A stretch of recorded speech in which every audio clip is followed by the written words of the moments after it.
Good day, everybody. We'll wait another minute or two just to let everybody join.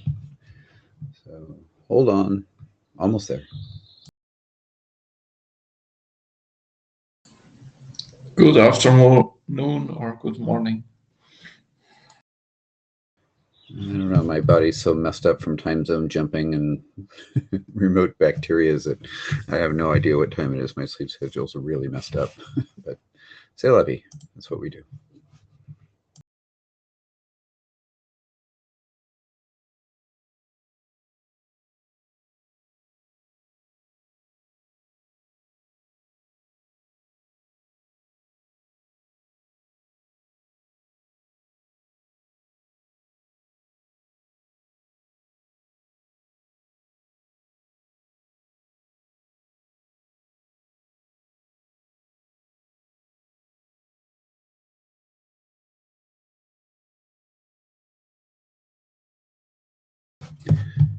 I've also been trying to get to the list of interim meetings so I can find the note-taking auto-created entry for this meeting, and I'm failing. There we go. The IETF webpage is not doing. So as an advance note, if anybody is willing to help me take notes, I'd greatly appreciate it. We'll get to that in a minute. But I will drop the link in chat.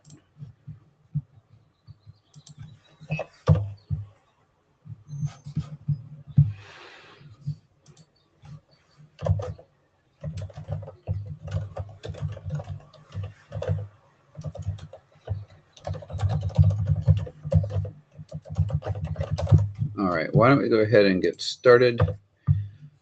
You all know me, I'm sure, and this is Claire is not going to be able to make it today. Unfortunately, she's at a conference today, so you just get me. Unfortunately, yes, Thomas. At least some people can hear me, right? Loud and clear. Thank you, Martin, and that confirms that it's Thomas's side. All right. So anyway, we will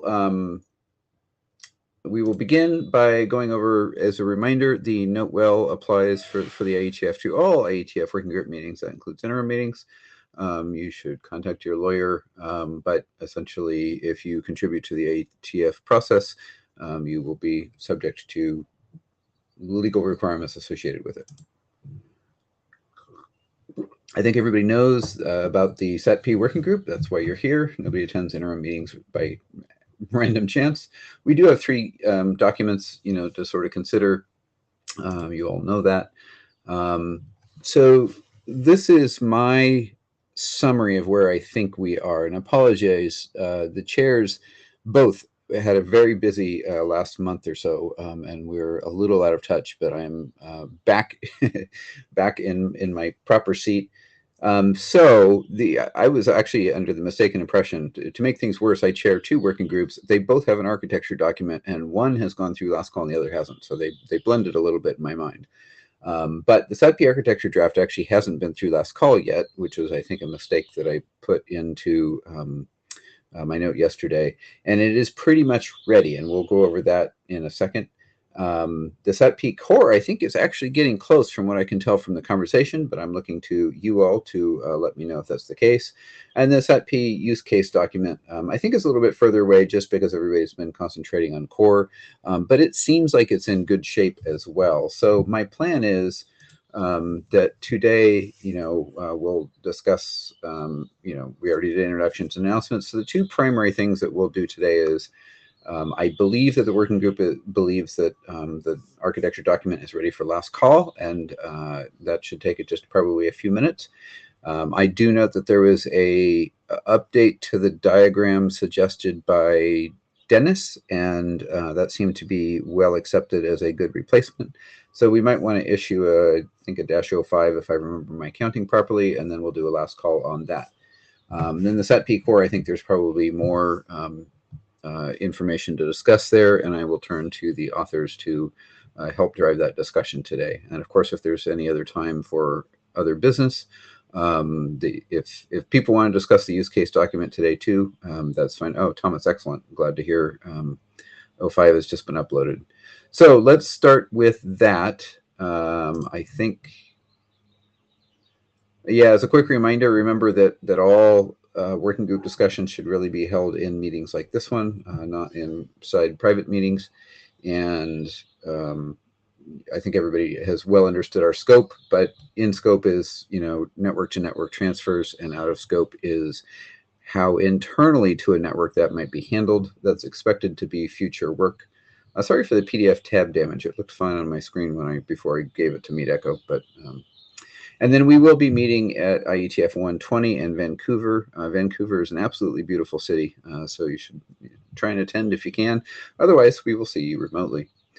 And that's it for today's announcement. So let's start with last call architecture. So Thomas, do you have anything additional to add other than you created a -05 and it's pretty much ready to go to last call? Is that correct? Yeah, that's right. Thanks, Wes. So the only update I did, literally, the file had been sitting there for a whole, almost a whole week, was the diagram with the arrows that Dennis had requested, and I literally just uploaded before this meeting. So it's up there, and I think we are good to go. And we can talk about the SATP core, after we close this one. All right, that sounds good. Does anybody else have things you want to talk about the architecture document? Last call for comments before last call, which is a weird statement.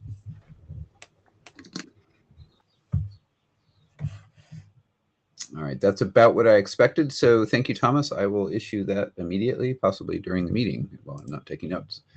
So let's move on to the core document. And again, Thomas and friends, I'm kind of wondering where we stand. I glanced through a lot of the document. I think it's stabilizing, especially with all of Anthony's wonderful suggestions. Are there outstanding issues that you think need a lot of face time today? Not so much. The only outstanding one for core was so in the initial stage one of core, there was this idea that we're going to have a multi-round protocol. Here's the proposal. Here's the counter proposal. Just like where's just like the Ike and Ike v2 protocol. But then somebody pointed out to me that actually all this back and forth really should happen in stage 0, and by the time the gateway G1 and gateway G2 are ready to proceed, they already know exactly all the parameters, who the originator, beneficiary, asset identification, and so on. And really the purpose of the first messages in stage 1 is basically, look, here's the stuff we agreed before in stage 0, and then gateway 2 will just sign yes, agree, and then the formal commence of the two-phase commit begins, right? And so if you look at core now, there's this section, I think 7.5, that really should not be there, and so the next stage is to delete that. In our editor's discussion, so the first thing, the second item that's probably smaller in importance is some of the editors, when we were discussing this, notice in the message body, in some of the messages, there's this thing called the client. What was it again? Client number something, and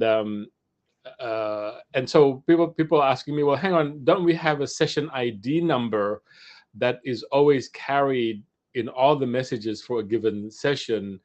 And so if you already have a session ID, do we really need yet another ID that kind of does the same thing? And so the thought is just to stay with session ID and remove that extra parameter that doesn't seem to be needed. And now related to this, and Wes, you could probably give a bit of clarification. My understanding with the IETF specs is that we define, some mandatory payload components, and then maybe some optionals, but there's this notion that, at least in the routing working group, this vendor specific extensions, right? So this is a question that somebody asked me a lot. If message X has 4 items in the payload, and my implementation already does this, but I want to add additional payloads that are product specific to the company, can I do that? And my quick answer was that yes, you could, but I don't know how to actually do that. I mean, would a vendor actually write a special document, or is that out of, it's not IETF business to handle these vendor specific extensions? So that's the other sort of question. Okay, great. Lots of information buried in that. I'm going to pull back and do one at a time. So with respect to the comment about, the back and forth about what is actually going to be transferred should happen in stage 0, that makes sense to me. The one, I guess from my perspective, and again, high level perspective, right, is that essentially it happens in phases, and we should have named the stages 10, 20, and 30 so that we had room in between to renumber like we did in BASIC and many years ago. Because the reality is, it's really a flow, right? You have an order of things, and we happen to, start with 1, and then we had to add a 0, accordingly. But 0 will probably have some components too, where it's actually doing identification of the other side, followed by then, a 0.5 will be deciding what should be transacted or whatever. So Thomas, I guess my question to you is, if we remove what I think you said was section 6.7.5, that really just defers the work until later. And is the core protocol useful without that negotiation of what is actually being described? I mean, it's still useful, but essentially, to put it another way, it's really not deployable in the field yet, because you don't know ahead of time what you're going to transfer. So we can transfer an arbitrary blob that both sides agree. And that's out of scope for the moment. Is that basically your conclusion? Yeah, it was more of a question to the group. Do we want to allow, proposal and counter proposal multi-round at the start of stage 1? And you're right, Wes, it would make the protocol usable because then you can go back and forth. Or do we want to move this multi-round negotiation to be in stage 0, which means it's going to be future work? Right. So, I mean, my view is that you shouldn't have a multi-round within the protocol, because that can just be you can implement that by having an accept or refuse. So when the proposer says, I'd like to transfer this, the sender, if you like, the receiver can say no or yes, basically. And that then finishes the protocol at that particular point. And then if the sender wants to propose something else, that would be a new proposal to say, okay, how about this? And then the other person can say yes or no. I think it's simpler and cleaner to do that than to have, a complex protocol which has a sort of multi-round negotiation. What happens if, for example, the sender wants to come back with another proposal? You can go on forever. Yeah, I mean, that is the problem with protocols that involve some sort of random communication. That's a good point. So thank you, Anthony. Dennis? Yes, a couple of points. Starting from the last one, I am under the impression that the stages refer to phases, basically. If I recall the history of the discussions we had, this is because we have a 3-phase commit protocol. So we divided the flow in 3 stages. And this is kind of aligned with the steps of the 3-phase commit protocol in theory, which is, what is in section 7 of SATP core, which is leaving us for -1 of the first, which is stage 0, for all the things that have to be back and forth between clients, gateways, and networks eventually. So there is an internet draft that I proposed for stage 0 that is trying to take into account all that stuff. The thing that I see here is that definitely in order to start with stage 1, we need to have what we used also in the email discussion list called a transfer context. This is also associated with the fact that we are talking about sessions. And there are session IDs, and there eventually might be different session IDs, whether we are recovering from crash or other things. So I don't know whether in core we could introduce the notion of context, of transfer context, that might be not only one ID, but a bunch of stuff that is required in order to proceed with the protocol, no matter in which stage we are.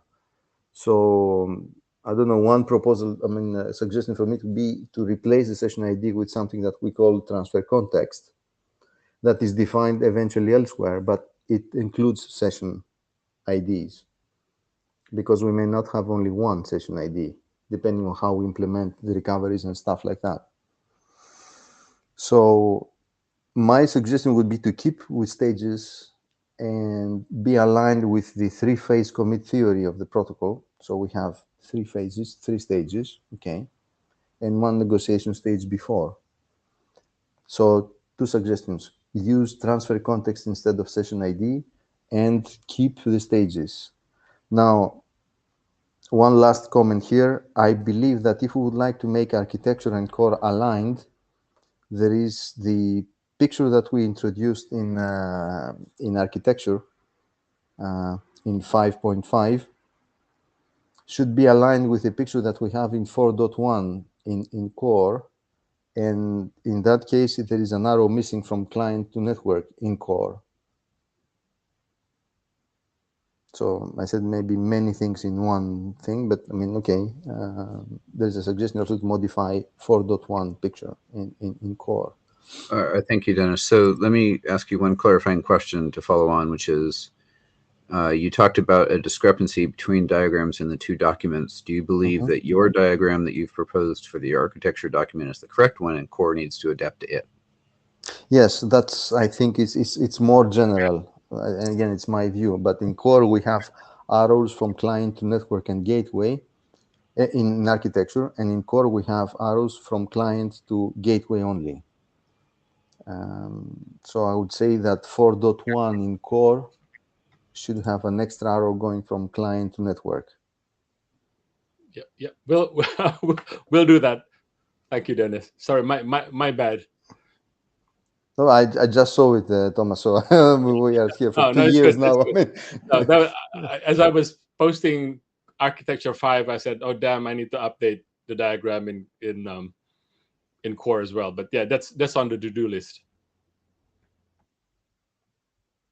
Actually, can I have a question? So Dennis, I think in core we said that the session ID is derived from the context ID, and the context ID is an identifier. It's a value that's a stage 0 negotiated between the applications, and that one context ID could in fact map to multiple transfer sessions, right? So it could be that, Alice and Bob using app 1 or app 2 says, I want to transfer $1,000 from Alice to Bob, or I want to, send you 2 tokens, part of this transaction. And that means there's 2 instances of SATP that's actually running, each with the same context ID, but each has a different session ID because it's, so in other words, the context idea is an application layer identifier that brings together multiple instances of SATP transfers. Yeah, yeah. I see, and then it could be also bidirectional, right? So a context ID, Alice sends to Bob, Bob sends to Alice in the same context. But each one, SATP can only do unidirectional. And so you're running two separate SATP instances in, yeah, I see your point. I mean, in my mind, and the way that I wrote the draft for stage 0 is that there is only one context for one transfer instance. And the context contains the session ID. Eventually, it may contain several session IDs, depending if we recover, so we re-establish another session ID for the same transfer. So there is only one context ID for one transfer instance. This is also to go in sync with previous things that existed in the past in literature when we are having transaction contexts. In distributed transaction processing, there is only one transaction context for one three-phase commit protocol, basically, instance. But actually, it's something that we can discuss. I mean, if we have a context ID and we know that the context ID contains all the session IDs of one transfer instance, then it might be simpler because you have an immutable ID for the whole transfer instance.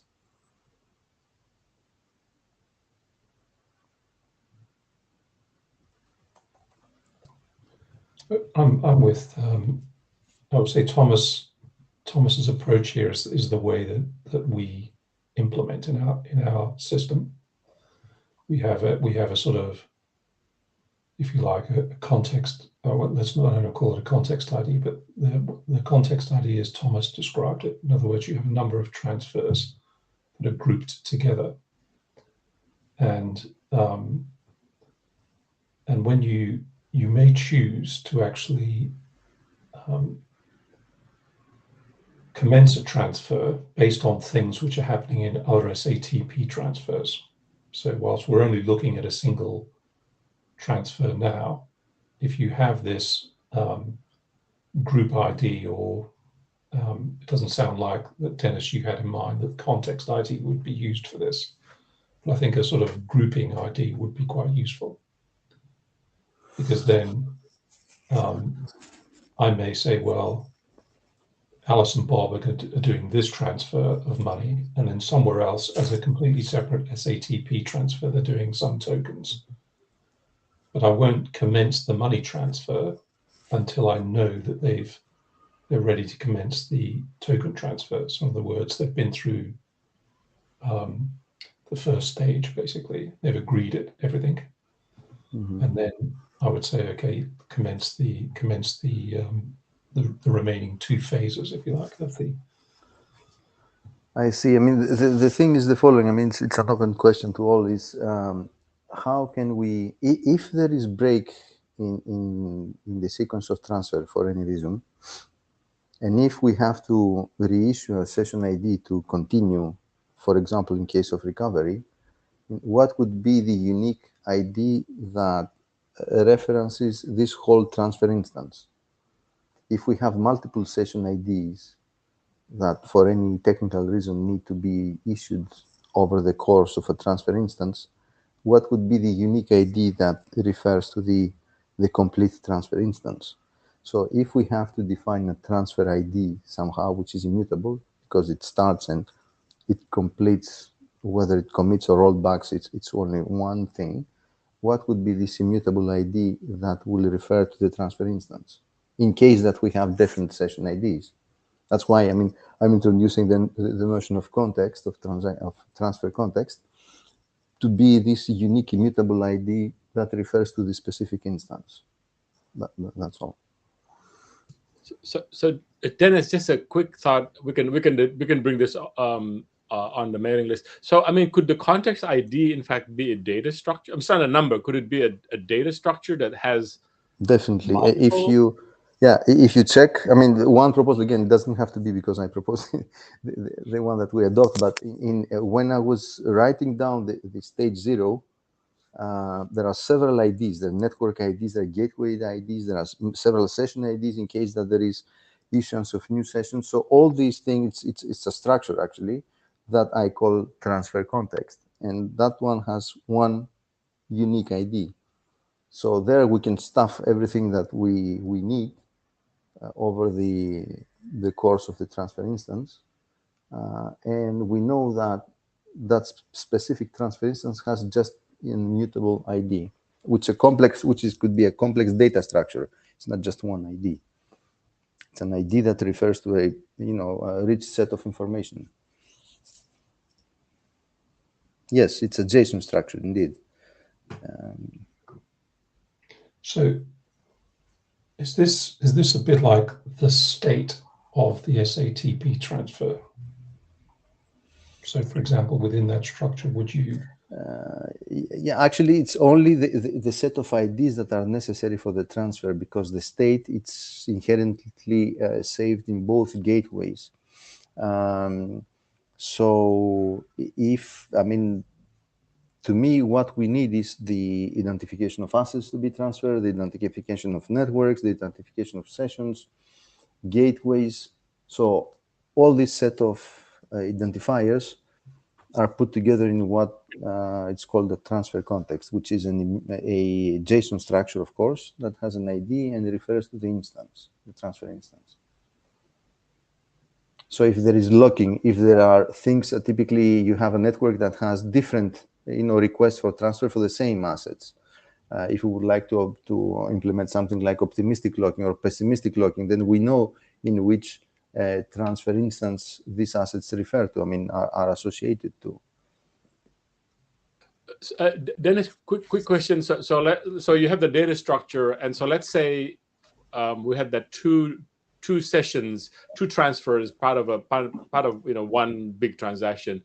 So for each has a unique different session ID, and assuming there's no crashes, is there some way at the SATP core message level to point back up to the context ID or the transfer ID? So here's I know my session ID because gateway 1, gateway 2 is running it, but given a session ID, can I look up somewhere to find out, well, actually this transfer instance unidirectional is part of a bigger multi, Yes, that's the that's the. How do I look up? How do I reverse?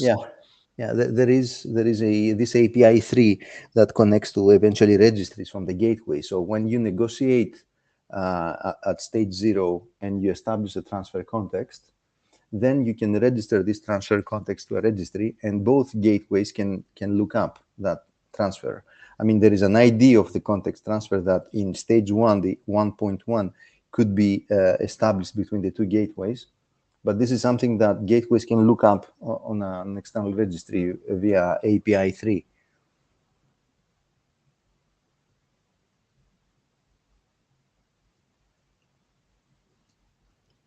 Can I just get this clear in my mind? So the transfer context is the basic information about the transfer that is persisted somewhere. And if let's say one of the gateways crashes and then spins up again, it could retrieve that context so it knows that it's US dollar tokens going from network 5 to network 6 and various other things. And I presume at some point it would then have to be able to recover at what stage am I in this transaction. Correct. So is that what you're talking about when you talk about? Yeah, correct. And if you check, the internet draft in stage 0 annex. There is a transfer context example there, where there is a transfer context with a whole bunch of things, including session IDs, preview session IDs, active session, identification network like Weija is proposing, identification of assets with IDs of assets. Okay, I've got that. Yeah, so right. We can basically stuff whatever is necessary there, and we can register that to a registry. So via API 3, the gateways can access that transfer context at all times. Not only gateways, also external entities, even clients can do that. So you can eventually, abort one of the transfer instances, but if the assets are in a different transfer instance, then the other transfer instance can continue. So we don't have, one request on the network that lock the asset and no one can touch it. It's like a pessimistic locking. We can, if we have a transfer context and we know which assets are there, we can have eventually competition of different transfer instances. And the one that wins actually will invalidate the other. So all the others have to roll back, for example. So that's the idea there. I mean, we could put a transfer ID in the context if you wanted to, Thomas, but I think all that information could be at, if you like, what the thing we call the sort of transaction manager, which is the bit of, I think, in the client, basically. Yeah. The client app, that's right. Keeping track of that. No, that's good idea, Anthony. I'm sort of sorry. I'm thinking aloud. So basically, if the TCID, and I'm looking at the annex here, Dennis. If we have the TCID there, and SATP core execution begins, right? Basically, what you're saying is we don't need the session ID. The session ID is the context ID. Actually, we may, for technical reasons, we may need a session ID, because typically you say you have a crash. So you have a session, and for all the things that, we use in the nonce and all the things that we have to, so we don't have replay attacks or anything, we can have session IDs. For technical reasons, we might be having an active session ID. And of course, the example that I'm giving here is the fact that typically you have a crash 2 times and there is a new action ID. So they have 3 session IDs for one transfer context, for the simple reason that there may be crashes, there may be things that are restarting. So you establish a new session ID. And if you like to establish a new session ID, you refer back to the transfer context, which is immutable. So that might eventually ease any sort of recovery or any sort of technical reason why you need to reestablish a session ID. Not important right now, but and right now it says, I think core says session ID is randomly generated by gateway 1, the client side. Mm-hmm. But I don't think we've said anything about binding the session ID number with the TLS session. Like, mm-hmm. So TLS has got its own internal session numbering, right? Do we want to tie that to our session ID, or is that like independent? That's interesting. I cannot answer that for the moment. The thing that drives this whole discussion to me is that whatever happens during the execution of SATP transfer instance, we must be able to have a unique immutable ID to refer to. Otherwise, it would be extremely difficult if we have sessions eventually, if the sessions are regenerated by gateway, to understand where we stand for a specific transfer instance. No, agree. I'm more like, well, what do we put in core is my, I would suggest, how do we sync your setup stage draft with core? I would suggest so we're saying the same things. Maybe transfer context that is an immutable ID referring to a transfer instance might be okay for core. Because in core we say, okay, whatever happens, there is an ID that refers to the transfer instance. Okay, fine. And then we can have whatever is necessary, multiple sessions, eventually regenerating sessions for a gateway. Because it might be both sides. Maybe the gateway 2 is crashing and then re-establishing with a different session ID for gateway 1, or say, I had this previous session, give me a new one, and then gateway 1 should recreate the session. So there might be different, scenarios on why we would need and how we have to re-establish the connection between the 2 gateways eventually. So if we say in core that there is one unique immutable ID for a transfer instance, then we have some room to define whatever scenario is necessary later on, or is on an annex or in a non-normative vendor-specific way. So why don't we do this? I'm trying to figure out how to. This has all been great discussion in general, and it seems like we're coming to a conclusion roughly. Why don't I suggest this and see if everybody agrees? Dennis, can you write up a proposal, especially considering it ties to your other draft, of what you think the session ID and the transaction ID should be, how it should be defined, and how we need to modify core accordingly, and send that to the mailing list for further discussion. Does that seem reasonable? Sure, absolutely, yes. Hopefully that's okay with Thomas and Martin and the authors. Yeah. Mailing list is always sort of the default sort of medium. Yep. Okay. Well, face-to-face is important to come to the resolution of where I think everybody agrees today, but until we see it in writing, of course, it's hard to confirm. So. Yeah, happy to do that. Yeah, thank you. Okay. All right, so that was topic 1, which is sort of the multi-round protocol, and we actually handled, I think, one of other Thomas's questions about whether the message ID needed a client number as well. So I think all of the ID discussion is essentially done. Somebody correct me if you believe that there's more to be done there. And that brings us to, Thomas, one of your other questions was about the mandatory versus optional protocol components.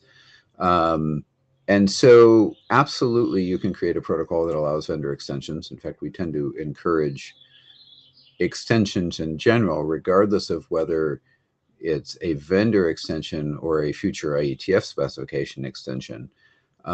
So it's helpful if you can define a place where other payloads might be defined. So there's multiple ways to do it. And I don't have a particular thing to point you at as this is the way, because there are multiple ways that it's done.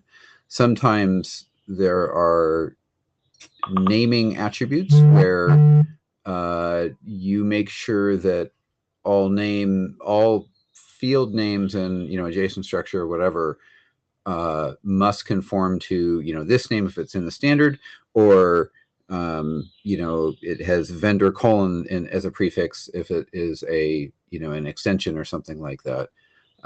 There's ways to do that. There's also, you can say that no extensions outside of this subfield are allowed, and you could have a vendor extension array of additional payloads or whatever, and one of the important things to put into that is probably the notion of, if any components in this field are not understood, they should be ignored. So then you get into issues of are they critical or not, and you get all the way down into negotiation of whether or not extensions are understood, and responses and things like that.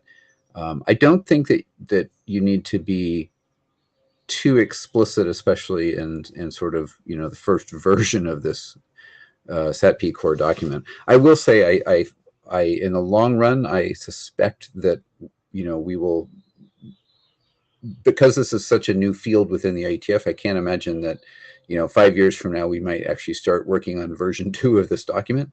So thinking about that ahead of time, of what happens when we add additional fields, what happens when we add additional parameters and things like that. What is a V1 client supposed to do when they encounter components in a structure that they don't expect? And so putting in wording like that is sort of critical, and typically it'd be ignored, or if you believe that at some point in the future you'll want to be able to specify fields, or from a vendor or from a future standards model that says this field must be understood, please cancel the session if if there's a mandatory to recognize field. So you can put in a flag into a field or something that says mandatory, where then if the other side doesn't understand it, they know that they're supposed to abort the session rather than continue. So there's all things to talk about. That was a whirlwind of random thoughts, but does that give you enough to go on, Thomas, if you're going to alter the document, or I should say authors in general? That includes Martin. Yeah, no, yes, no, thank you, Wes. That really helps. So basically in the opening message of SATP, you have to say V1 so that in the future it might be V2 and so on and so on. So yeah, so that's good. Yeah, I think I understand the vendor extension could just be like vendor name : or something, but we definitely need to put space in the payloads, to anticipate IETF extensions and vendor extensions. Okay, great. Yeah, so do that accordingly, and I'm sure we can come back and review that once you've put together a proposal for how to do that. The last thing that I wanted to bring up today is if you go look at the SATP core document status, you'll see, if you remember way back, and it was like the -00 draft, the HTTP directorate actually reviewed it. And, I warned the HTTP directorate at the time that they were very brave to review a 00 draft of a brand new working group, but they did. We should definitely make sure to have something. Let me put it another way. Authors, please do go back and look at that as we're getting closer to the end to make sure we've handled all of the issues that they've raised. I have a strong suspicion that many of the issues raised by the HTTP directorate will be obsolete because the draft has changed so much since then, but it is probably worth looking at that because I'm sure some of them will still apply, and they'll give us another probably review at some point in the future too. And when we do a last call on core, I will probably request the security directorate to give us an earlier review than average as well, because this is such a security related protocol that an early review would be helpful. Hopefully that all makes sense. Yes, thank you, Wes. Okay. With that,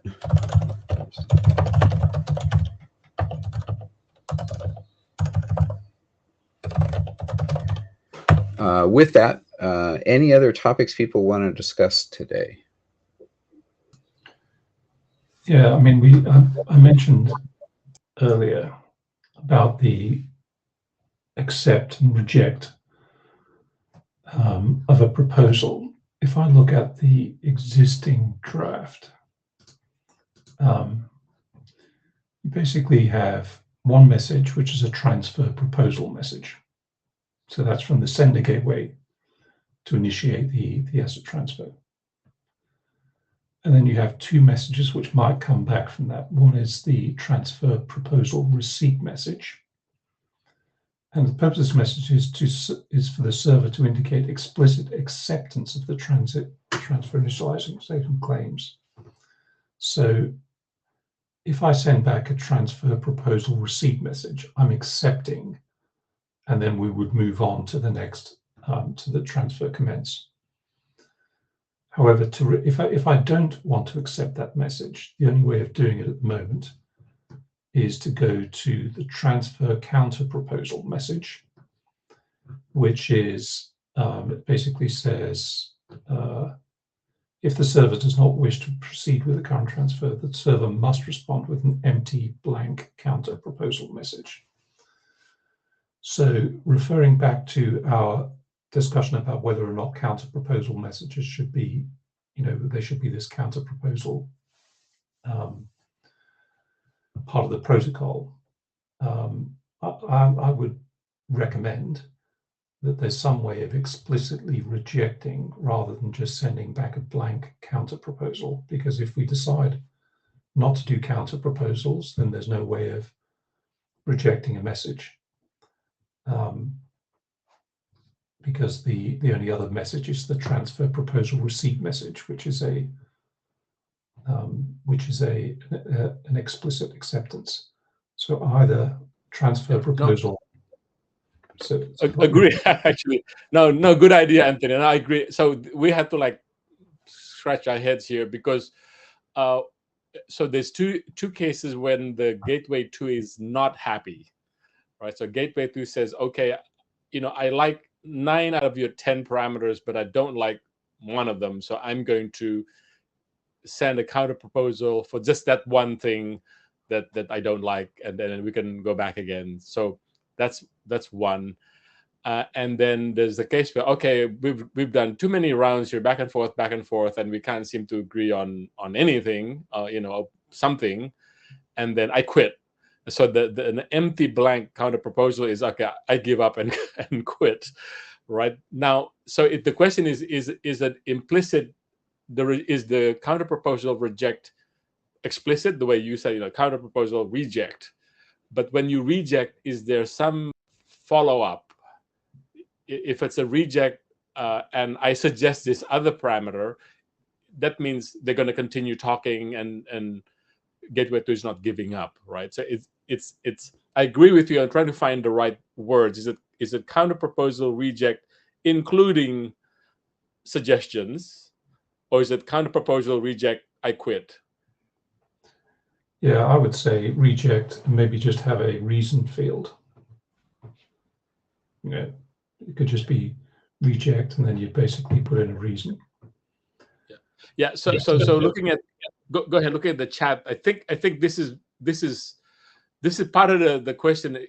Should this be in fact be stage 0 or stage 1? Because Anthony, one of the things that we've discussed in the past was that by the time gateway 1 and gateway 2 begin stage 1, they're pretty clear on everything. Like, there's no ambiguity, there's no negotiation. It's literally pulling a trigger, and that running stage 1 to the very end, stage 3 should be, in milliseconds, because there's no back and forth, about parameter negotiations.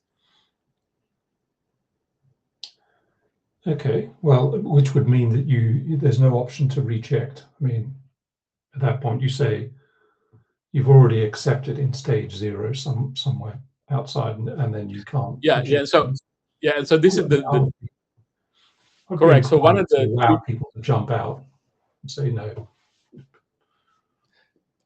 Right, and so this is one of the drafts we want to, develop is the stage 0 negotiation spec.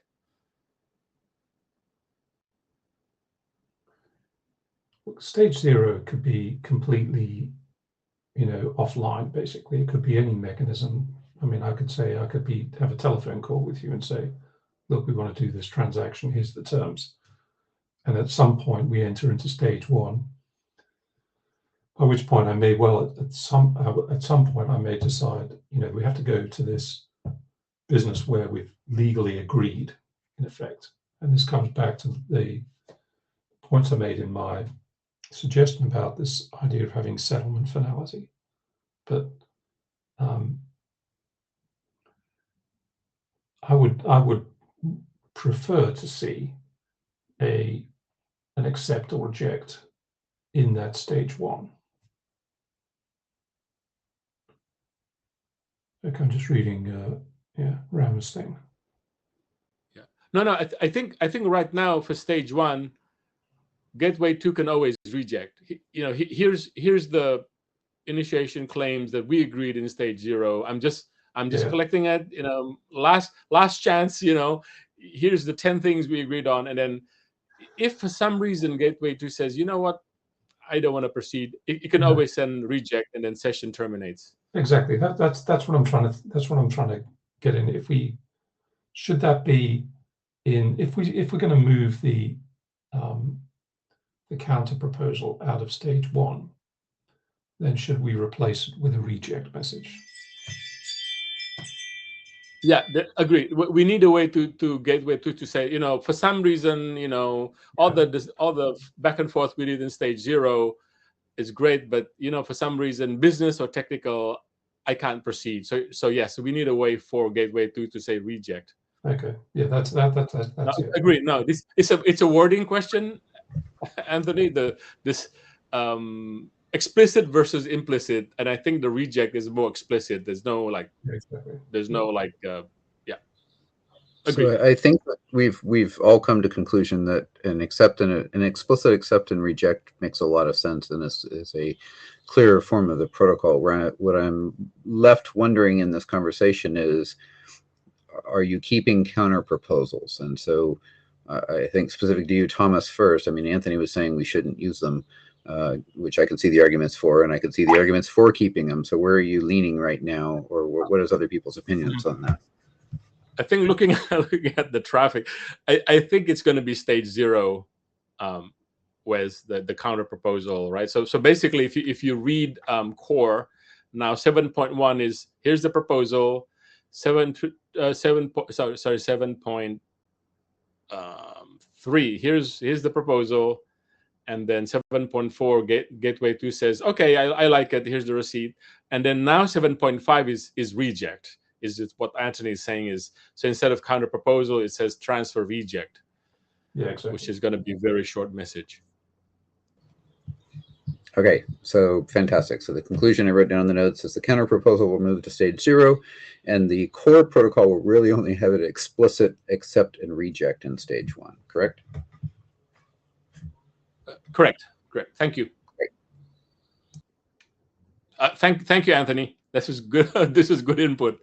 You kind of made up my mind today. Yeah, it's good. Thanks. Good discussion all around. We have 9 minutes-ish left. Is there any other topics people want to bring up?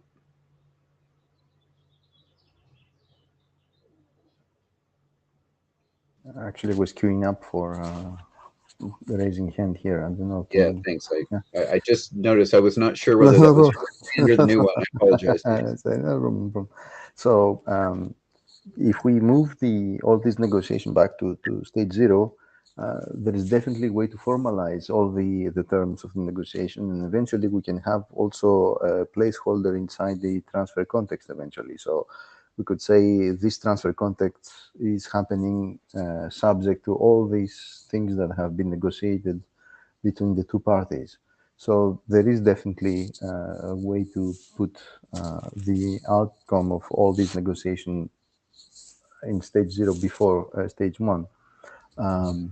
The other thing that I wanted to also raise here is that in all the 3-phase commit protocols, there is always silent failures on the parties. So the transfer, multi-phase transfer protocols always assume that one of the parties can leave without noticing, especially for networks. So there might be several reasons why in stage 1 the receipt may not come at all, or may come because network 2 pulled out, or application 2 pulled out from the for any reason from the specific transfer instance, and there is no problem in a receipt to have negative or positive, so commit or roll back or continue or abort. This is intrinsic to all of the 3-phase commit protocols. So this thing that we're discussing about having in stage 1 gateway 2 refusing could be something that can happen at any stage of the protocol, at any step. And that's also the power of SATP. It's the fact that we can have a abort of any of the parties, and the thing will still roll back and keep a consistent state. I think the suggestion of putting the negotiations or encoding the negotiations into the context is a good one. Precisely, that means that everybody you can prove what was agreed beforehand. However, in terms of the rollback and the consequences of stopping a transaction, this is going to be something we'll probably chat about when we're at the party in Vancouver. Is the legally we need to have this settlement finality point in time. What settlement finality means for amongst banks is when you go past that point, you're legally committed. So there's a difference in what you do before then. Before you go past that particular point, and you have to define when that point is. If people pull out, then everybody rolls back. Once you've gone past that point, there are different actions. So if somebody pulls out after that point, then it's more like a catch-up process. So you say, well, look, you are committed to actually catching up on this. It has to be done. We can't all roll back our databases because you've decided to disappear, basically. It'd be like a node going offline in the Bitcoin network, and it comes back on again. It then just has to catch up. So I think it'll be more complex than saying somebody can just disappear and the thing and everybody else just rolls back. It depends on that, on whether or not they're legally committed to that transaction at that point. I agree, Anthony. The thing is, maybe also this difference in point of view also comes in the email exchanges. Now that you explain it, I understand your point of view better. In SATP, the thing that we are trying, at least my view of it, is that we're trying to make sure that from an engineering point of view, things are consistent. Now, the implications from a business perspective of what happened if there is a rollback and eventually a unilateral withdrawal from the transfer of one party without a specific business reason, then this is a different story. But in terms of the protocol and exchanges of messages, from what I understand in SATP, we try to ensure the engineering, the technical part of the transaction. And of course, failures can occur. I mean, things, technical things might go wrong, like recoveries from crash, or even, the fact that there is another transfer instance that actually went before us and took the assets. So we have to roll back because there are no assets to transfer, because there is a competition and there is a transfer instance that succeeded before us, for example, any sort of reasons. But my view, and again, correct me if I'm wrong, the whole group, the ACID view of the properties of SATP are more at the technical level. So we ensure that things will go okay, and rollback is okay technically. Now, the implication of the rollback, it's a different thing. Eventually, we can go back to the transfer context and say that during the negotiation phase, you have committed not to roll back, so you have to pay penalties and stuff. Fine. But for SATP protocol, it's just the technical ACID properties of the protocol that we are ensuring. So if I may, you're both right.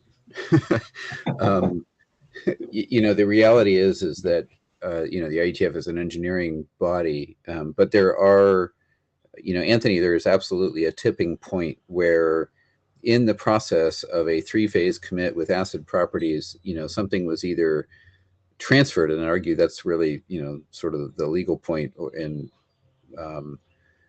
there's a whole issue of making sure that something is burnt properly on one side and created on the other, minted on the other, and things like that.